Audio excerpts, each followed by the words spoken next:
आइए अब जानते हैं बजट की कुछ रोचक बातें इस खास रिपोर्ट पर। मिडिल क्लास को इनकम टैक्स पर बड़ी राहत दी गई है। इस पर बातचीत करने के लिए हमारे साथ मौजूद हैं एक्सपर्ट अनुष्का जी। तो अनुष्का जी, आप सरल भाषा में हमारे दर्शकों को समझाइए कि जो 12 लाख तक की इनकम पर मिडिल क्लास को छूट दी गई है, राहत दी गई है, इस पर ये कैसे हमारे दर्शक इसको देखें। तो पहली बात तो ये बहुत बड़ी घोषणा है कि 12 लाख तक कोई भी टैक्स नहीं दिया जाएगा, कोई भी टैक्स नहीं लगेगा। तो ये कैसे काम करता है, थोड़ा बहुत मैं इसके ऊपर बताना चाहूँगी कि कैसे काम करेगा। जैसे कि जिनकी इनकम 12 लाख रुपए है, उनको ज़ीरो टैक्स देना है, मतलब उनका कोई टैक्स नहीं लगेगा। पहले ये जो टैक्स स्लैब जो 12 लाख है वो 7 लाख था जी। तो पहले 7 लाख तक की इनकम पर कोई टैक्स नहीं लगता था।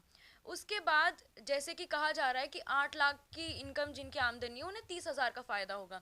अब ये कैसे होता है?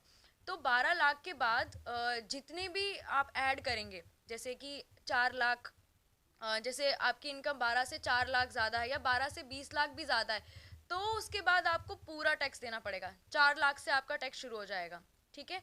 तो ऐसा नहीं, मतलब तो आपकी इनकम अगर 12 के अंदर ही आती है तो ही आपको फ़ायदा है। अगर 12 से थोड़ी भी ज़्यादा होगी तो आपको फिर 4 लाख से ही आपका टैक्स शुरू होगा। ऐसा नहीं है कि जितना आपका अमाउंट एक्सीड कर रहा है उस पर आपका टैक्स लगेगा, ऐसा नहीं होता है। शुरू से आपका टैक्स लगना शुरू होता है। लेकिन देखने में तो बहुत सरल लग रहा है, ये बहुत अच्छा लग रहा है सुनने जी, में। इतना सरल नहीं है, ये बहुत कॉम्प्लिकेटेड है और इसीलिए ये बजट है, बहुत बड़ी चीज़ होती है, इसमें बहुत टाइम लगता है। जी। तो जैसे कि पहले जो 8 लाख है पे 30,000 का फ़ायदा कैसे होगा? तो पहले 7 लाख के ऊपर जैसे 1 लाख है, तो उसके बाद उनको 30,000 रुपये पे करने पड़ते थे, जी। ठीक है, एज अ टैक्स। तो अभी वो जो टैक्स स्लैब है वो 12 लाख तक बढ़ा दिया है, तो अब 12 लाख तक उन्हें कोई टैक्स नहीं पे करना है। तो इस तरीके से उन्हें 30,000 का फ़ायदा हुआ है। लेकिन इस बार क्या किया गया है कि जितनी भी टैक्स स्लैब हैं उसमें टैक्सेस कम किए गए हैं। जी। तो वहां से डायरेक्टली जिनकी इनकम 12 लाख से भी ज़्यादा है उनको भी टैक्स में इस बार ठीक फ़ायदा है, है। मेरा दूसरा, अनुष्का जी, ये जो बजट है, इस पर इससे मार्केट पर क्या असर पड़ेगा। मार्केट पे क्या असर पड़ेगा? जी। मार्केट पे जैसे कि ये बजट मिडिल क्लास ओरिएंटेड बता रहे हैं, जी। ठीक है। मिडिल क्लास ओरिएंटेड मतलब अगर टैक्स कम हो रहा है तो लोग बचत ज़्यादा कर पाएंगे, तो बचत ज़्यादा कर पाएंगे तो मार्केट में वो ज़्यादा जाएंगे, ज़्यादा खरीदी करेंगे, तो उस तरीके से मार्केट जो है वो अच्छी तरीके से ग्रो करेगा।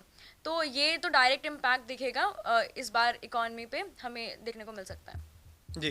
तो मेरा अब लास्ट सवाल होगा, क्योंकि आपका समय बहुत कीमती है। जी। तो मेरा लास्ट सवाल है कि आप 10 में से कितने नंबर देना चाहेंगे इस बार बजट को। ये बहुत मुश्किल सवाल जी। है, मगर मेरे हिसाब से बजट अच्छा है जी। और काफ़ी पॉपुलेशन को टारगेट करते हुए बनाया गया है, तो मैं 10 में से 8 नंबर दूंगी। तो आपको बता दें कि सरकार ने इस बार के बजट में 75,000 मेडिकल कॉलेज की सीटों को बढ़ाने की भी बात कही है। वहीं बिहार के लिए भी बड़ी सौगात दी गई है इस बार, और महिलाओं, दलितों, सभी का ध्यान रखा गया है इस बजट पर। ये थी बजट पर हमारी खास पेशकश। ऐसी ही खबरों को जानने के लिए बने रहिए IIMC न्यूज़ पर। नमस्कार।